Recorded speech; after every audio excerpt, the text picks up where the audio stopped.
Hello everyone, Seraphin here, welcome back for more Fire Emblem Path of Radiance. When I last left you guys, it was, well, there's no easy way to say it, it was a long time ago. And the reasons for that are many, which I will try to go into explaining to you here and right now so you have an understanding. You'll notice that we are beginning from the start of the chapter rather than exactly from where I left off. That is because, while I was in the middle of recording the episode immediately after that one, my emulator crashed, and suffice to say I was not able to continue. In addition to the emulator crashing, it corrupted my save file. And I was incredibly annoyed, disheartened, and upset, let's be honest.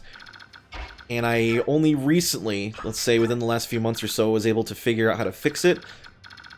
That doesn't mean I was putting in 24/7 effort to do that this entire time. I wasn't. I honestly stopped caring after a while, but with a little bit of luck and grace, I was able to get it going again, just from the beginning of the level, which honestly doesn't set us back that much, so I'm not too concerned about it.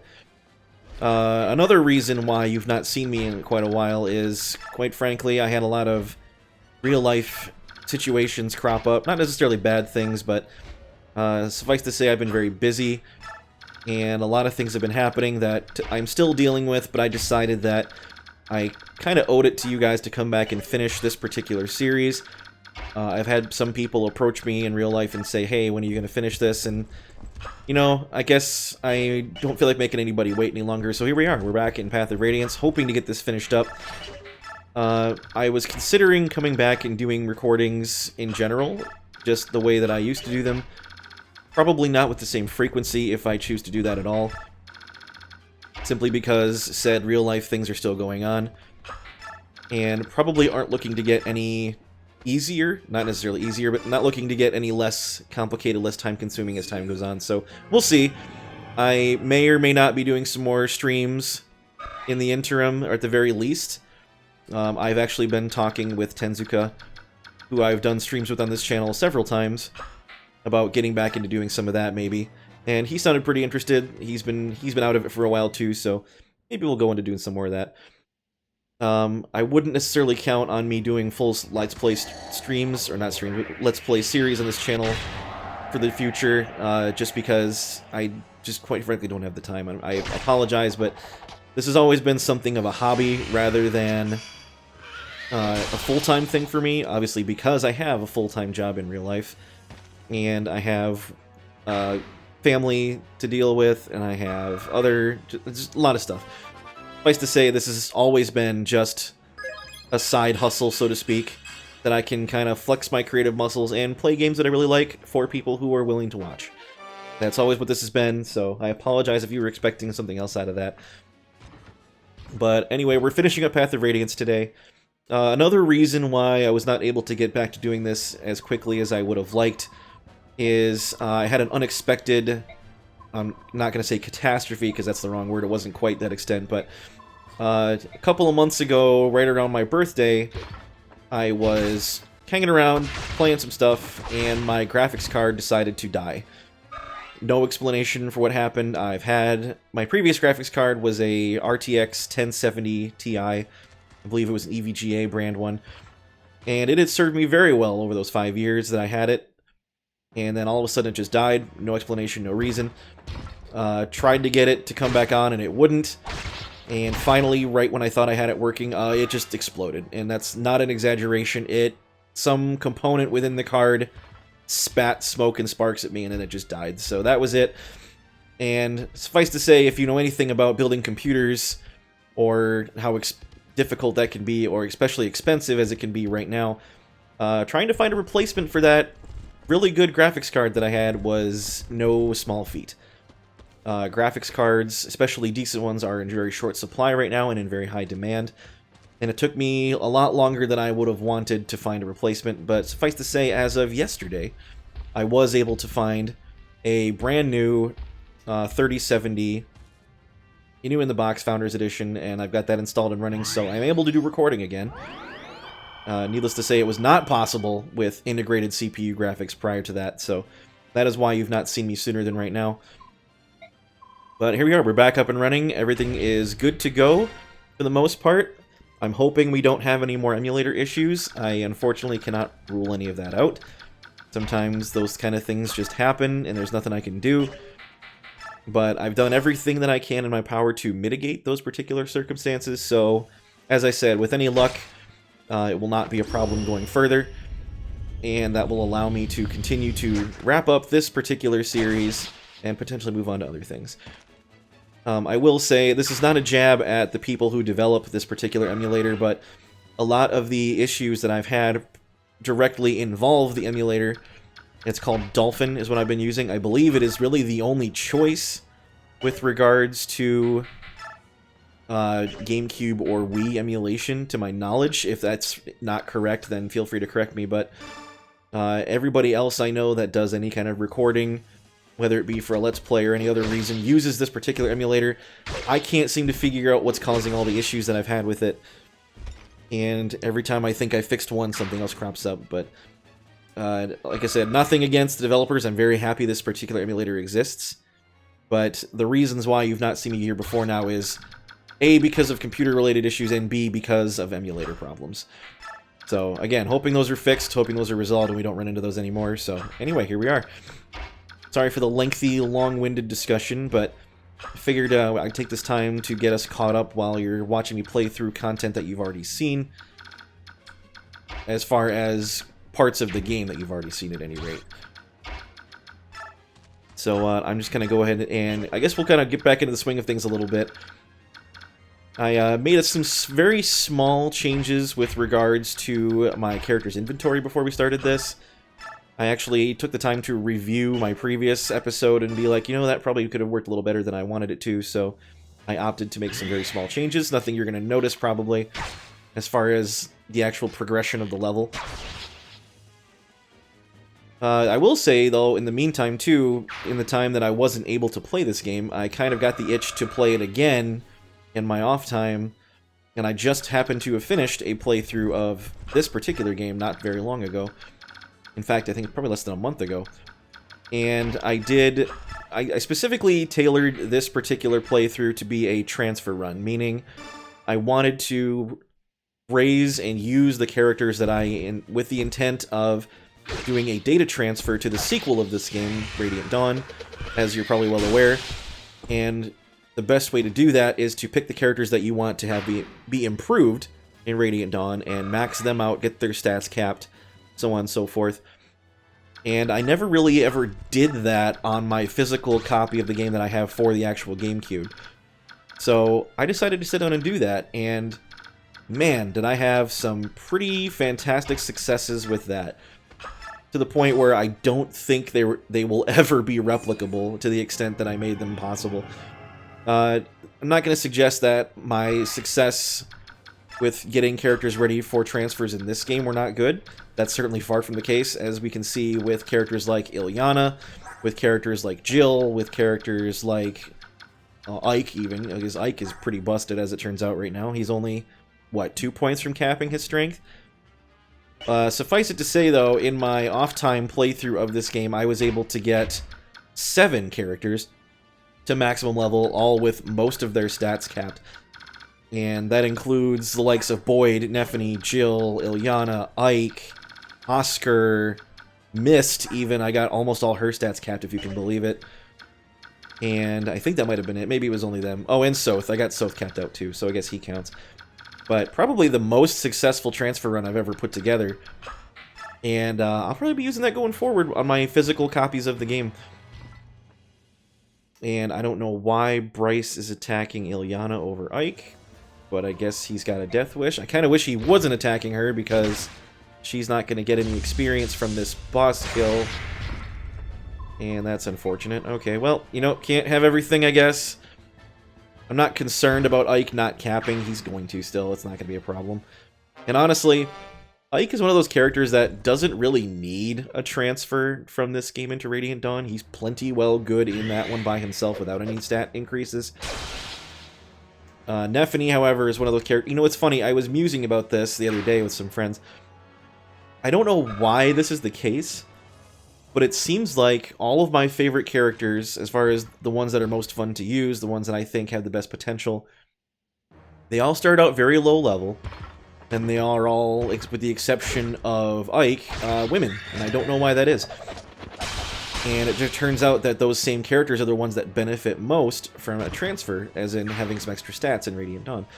Jill and Ilyana probably being the greatest examples of that, because this is not really a spoiler per se, but Jill and Ilyana are the only characters from this game that you re-obtain in Radiant Dawn that are a first-tier class, meaning that they are not promoted in any way. Why those two are the only ones, I don't know. But the fact that giving them extra stats in that first tier makes a really big difference for them. And honestly, Jill is a fantastic unit even without the added stats in Radiant Dawn. She doesn't necessarily need them, but giving her that extra boost that early on is just that much bigger of a deal for her in the long run. And it just makes her better. It makes her better in every possible way. And Ilyana, I think, is one of those characters that people who play this game don't think is really all that worth the investment. That's certainly the case with a lot of other Fire Emblem YouTubers that I watch. A lot of them are just dismissive of her, saying, oh, she's not really worth the investment. I disagree, personally. I think she's fantastic. Being the fact that she is the only real Thunder Mage in either game, in fact. In this game, she's the only one who can wield the highest level Thunder Magic, and that's still the case in Radiant Dawn. There are no other mages who are capable of using Thunder Magic to the same degree that she is. And I guess it's a point to say that Thunder Magic is a lot better in this game than it is in Radiant Dawn, in a sense that it is stronger in this game than it is Radiant Dawn. Radiant Dawn, it's actually the weakest flavor of magic, if you can believe it. I don't know why that is. I guess they decided it was too strong, and they needed to nerf it a little bit, but it is also better, and that's a blank level up for Ike, awesome. It is actually better in Radiant Dawn in a lot of ways, because even though it is weaker in the terms of its raw power, it is effective against more things. We'll talk about this more when we get to Radiant Dawn, if I ever decide to play that on this channel. I'm thinking about it. That is my favorite one. Actually, it's tough competition between this one and Radiant Dawn. Which one's my favorite? But anyway, oh look, so we never got to see Gifka last time, it occurred to me. I was watching my replay going, wow, I never showed you guys Gifka, did I?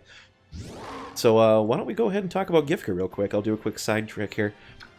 So Gifka is, for no pun intended, a beast. You see, as I mentioned before, he comes with capped level, he's level 20, with capped strength, and that strength cap is 40.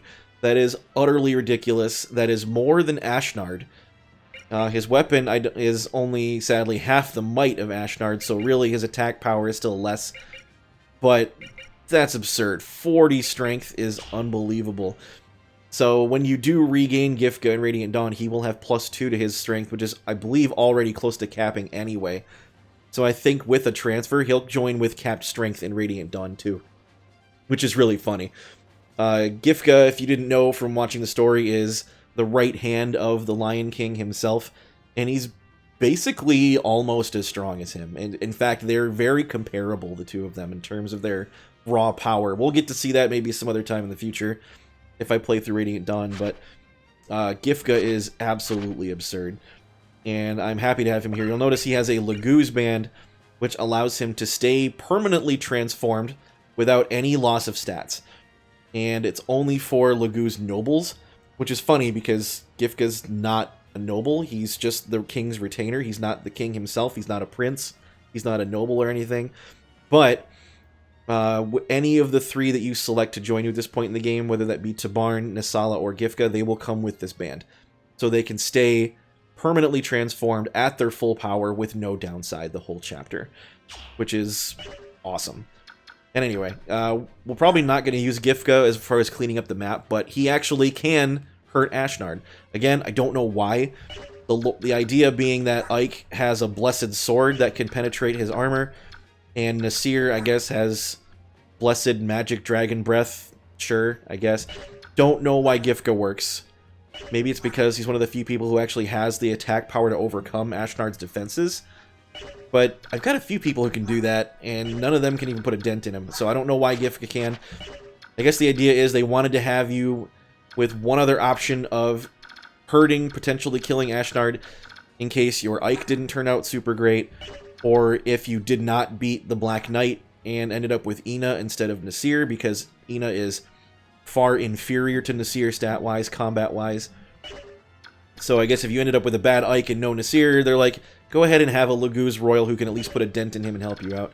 Because otherwise, you really can't do much to him, which is unfortunate, but at any rate, there's Gifka. And what was I talking about before a minute ago? Talking about Radiant Dawn. Yeah, so a lot of people don't think Ilyana's a good investment. I disagree, because she's so good with her Thunder Magic. And Thunder Magic is weaker in Radiant Dawn, but better overall, in my opinion, because it's better against more things. In Path of Radiance, Thunder Magic is only effective against Dragon Laguz, which we've seen exemplified in this so far. And Fire Magic is good against Beast Laguz, and Wind Magic is good against Bird Laguz, and also flying units in general, much in the same way that bows are effective against flying units. That trend is the same in Radiant Dawn with a couple of changes. Fire Magic is still good against beasts. Thunder Magic is still good against dragons, and that's more prevalent, I think, in Radiant Dawn than it is in this game. And Wind Magic is still good against birds. However, Wind Magic is still good against Pegasi and that other kinds of flying units in Radiant Dawn, but it is not, however, effective against Wyvern Riders. And in fact, Wyverns in Radiant Dawn are not even weak to bows, if you can believe it. They are the only flyers that are not vulnerable to bows, but they are instead weak to Thunder Magic. So having a Thunder Mage to deal with those excessively bulky, physically tanky, fast-moving Wyverns is incredibly valuable. Especially because you fight quite a few of them in Radiant Dawn, if I recall. So I make the argument that Thunder Magic is as important as ever in Radiant Dawn, even if it is a little bit weaker. Fire is actually the strongest magic in terms of just raw damage in Radiant Dawn, but I still think having a Thunder Mage is invaluable, and Ilyana, as I mentioned, is the only one who's capable of using the highest level Thunder Magic. There are other mages who are capable of using Thunder, to the, as far as not the highest level, but darn near the highest, but it is a struggle for most of the other mages to reach the point where they're as capable of using anything beyond, like, an L Thunder.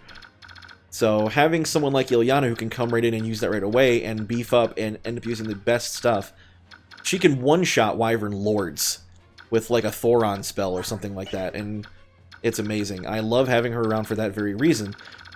So maybe I'm overselling her a little bit, but she is the only one who can do what she does in that particular regard. So I feel it's important to point out. I think it's a very nice niche for her to have, and I think she's really good. She's very well positioned in that regard because of that. Plus, I like Ilyana as a character. It's not going to be a shock to most of you. I really like Ilyana as a character, even though her personality is kind of bland in the regard that she's just always hungry and always tired, and I kind of relate to that on a personal level. I just feel like that all the time, I guess. But I also think she's adorable. I love Ilyana. She's so cool, and I don't have anything bad to say about her.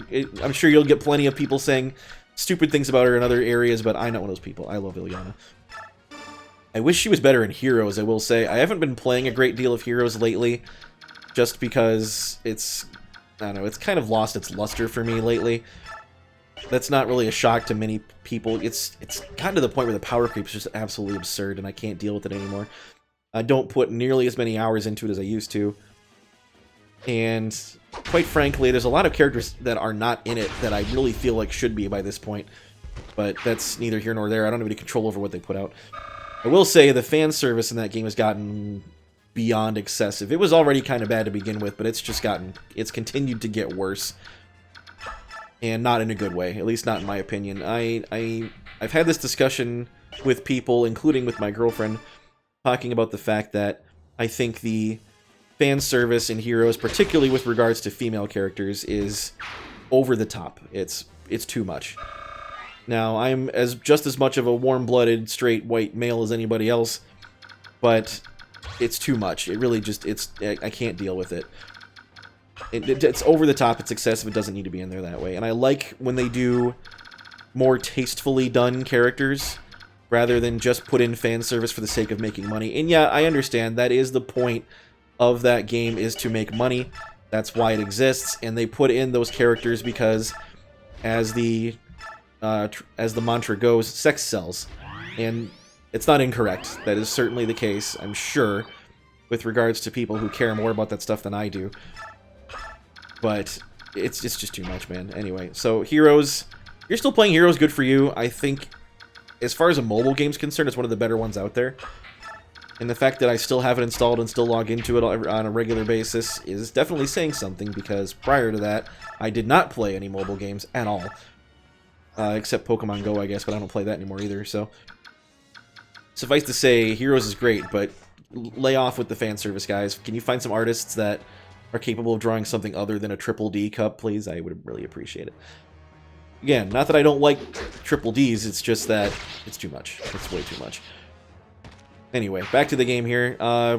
As I mentioned, I believe in the last episode you saw on this channel, we're focusing pretty heavily on Boyd and on Oscar. Point of speed. Okay, that's okay. He's only 1 point from capping speed and 1 point from capping strength. I think he's 3 or 4 points from capping skill. It's not likely he'll do it, especially since he'll need to get us a level up of that every single time from now on. You know, now that I'm thinking about it, there is probably a reason why I was able to get so many more characters to their stat caps in that actual physical GameCube run that I did recently. And it's because of a factor that I had access to that I don't in this playthrough. And I'll probably explain that post-game, as I've done with some of the other series on this channel, where I will show you what's different in a secondary playthrough or like a New Game Plus playthrough. Because there are some differences in this game. In fact, there's a lot of Fire Emblem games, not just this one, that will include alternative or additional features on subsequent playthroughs. And I actually really like that. Not just because of the fact that it, you know, adds some much-needed replayability, although I don't need an excuse to play through these games more than once. But I really appreciate the fact that they add more things and more options and more content when you play through it on the second time. It gives you a little more incentive to do that. Just to see that stuff and check it out, see what's different, and make use of it, quite frankly, because it makes the game a lot more fun, in my opinion. But we'll talk about that when we get there. Suffice to say, that is probably why I had such good luck with my run previously, is because I had access to some additional benefits that I don't in this initial playthrough. At any rate, so yeah, we're focusing on Boyd. Let me see here. He is, I believe his skill cap is 28, so I don't think he's going to reach that. Unless he gets incredibly lucky and reaches a skill point every level from now on. I think his skill growth is like 45, maybe 50%. It's not impossible, but it's not likely. And he also would need to get defense every level from now on to cap that. His cap is 25. That's really high, if you ask me, for a warrior. But I don't think he'll make it. I was able to get him cap defense on my playthrough, but I also had the benefit of, again, those other factors that I don't currently have in this playthrough. So we're going to go ahead and give him Killer Axe for the time being. There is that bishop there that I'm a little bit concerned about, because he's going to start healing everybody if I don't take him down. Could send Marsha over there to pick him off real quick. You know, I think I'll just leave that for Boyd. He can handle it, right? Boyd or Nephany. I need to get one more level for Nephany, and she's about there. She needs one more kill and she'll cap, so that's not a big deal. I thought Elincia's physic range was a lot further than it currently is, but apparently I overestimated her ability to heal people from a distance. What is her magic? It's like, what, 14? Something like that? Oh, it's 12. Yeah, that explains a lot. Okay, well, anyway, let's see. I don't have Ilyana right here to deal with this dragon. And I don't double this dragon? Are you kidding me? Oh, it's because that tome weighs too much. So Soren only has a pathetic 3 strength, and this thing weighs him down by 2. 24 speed is not enough to double? It's not. Wow. So, it's a fun fact. Dragons in Path of Radiance are a lot scarier, I think, than they are in Radiant Dawn. In Radiant Dawn, they're absolute beat sticks and, you know, hit point sponges with stupid high stats like they are in this game, but they're brutally slow in Radiant Dawn. they have like single-digit speed stats, but they also beefed them up in the fact that their breath attack has innate 1 to 2 range, like a magic attack. And that makes them a lot scarier. I guess that's why it's another reason why you want lightning magic around, because you need to take them out very quickly.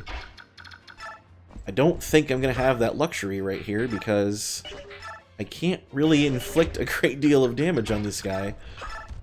Maybe with the Hot. No, I don't double. Man, this is ridiculous. 24. I'm 1 point away from doubling this dragon. And he's going to hit me really hard in response. Maybe I'll get a lucky crit or something, but man, dragons are a pain, man. Apologies if you're really into dragons. I mean, I get it. Dragons are cool, don't get me wrong, but man, they are kicking my butt right now. And I sincerely doubt anyone else is going to be of any help in this particular regard, as far as inflicting damage. We got a halberdier up here. I think what I'll do is we will change. Well, hang on. Soren does 14. I need 13 more damage on him. What can Astrid do? She can do 16 with the Brave Bow. That'll be enough. So I'll let her Brave Bow this guy 4 times for 4 apiece. And as I think I mentioned in the previous episode, I really like the look of the Brave Bow. It is super slick. I might as well use it all up, because not going to have any reason to stick around after this, so. Alright, so now, if I dance for Soren, or sing for Soren, he'll get to finish the dragon off. And that is, I believe, S-rank bows for Astrid, is it not? A rank. Oh, okay, so she can now use a silver bow. Could she not do that before? Man, I didn't notice. Alright, so let's get Soren danced up here. I believe Grayson is out of range of that halberdier. I hope so. That would be bad if he wasn't. What do they have? 7 movement? Yeah, he's out of range. Okay, perfect. And then we'll just finish this sucker off with Elwind. I guess the Brave Bow wouldn't have been necessary if I'd managed to proc Adept. I could have just tried Soren first and then mopped him up with Astrid, but I really wanted Soren to get the kill experience here. Because, quite frankly, Astrid doesn't need it with Paragon. And she's already a lot higher level than him, so it's not. I'm not going to get Soren capped. It's just not going to happen. So I apologize if you were hoping to see that. He's going to make it to like maybe mid-teens level, but with as few guys as there are left on the board, he's not going to cap, which is a shame because I like Soren a lot too. I like mages. Mages are really cool in Fire Emblem, and I don't think that's a controversial opinion because let's be honest, magic is just cool. It's funny that I say stuff like that, because as I was musing just yesterday, I was playing D&D with my weekend group that I play with every week, and I'm in the middle of playing a character that I don't normally play. I tend not to play magic-heavy characters, because I prefer more martial-focused ones that can actually hit stuff with sharp sticks and whatnot, and do some serious damage that way. Obviously, I love paladins. I am playing a barbarian in another campaign that I really enjoy, but I tend to prefer more of the beat-sticky people as opposed to the magical people. I've played a cleric. I like clerics a lot, but they're strictly there for support, like for healing and making other people better rather than actually doing any real damage. But in my current campaign, I'm playing a bard, and that's a very different situation. And I'm not only playing a bard, I'm playing a College of Lore bard, which is very magical focused. So it's a whole different experience for me as far as D&D goes. But anyway, we'll talk a little bit more about that going forward. I'm actually going to call it right here for right now, and we're going to move on to another episode after this. And that will probably be the finale with regards to the chapter itself. As you can see, there's only that half of the map left as far as guys are concerned. There are no reinforcements on this map. So once they're all done and I take out Ashnard, that is it. That is GG. That is the game. And then we'll probably have a separate episode for the epilogue and the character records and whatnot. There actually are not any character endings in this game with regards to getting to see what happened to them after the war is over, what they ended up doing, because they explicitly intended for the sequel. So there are character endings in the sequel, but not in this game. So we won't need to worry about that. We'll just need to worry about character records and the epilogue, like the ending little bits. So we'll do that separate too. But at any rate, we're going to go ahead and call it right here, and we'll get back to this game shortly. So I will see you guys all in the next episode. Thank you for sticking around this long, and thank you for coming back if this is your first time back to the channel to watch this in a long time. My apologies again for making you wait so long. I am hopefully will not end up in a position where I need to worry about doing this again, starting something and then leaving you guys hanging for such a long time. But if you're here watching this now, I really appreciate it. Thank you so much, and I will catch you guys in the next episode. So until that time, this has been Seraphin. Stay classy, internets.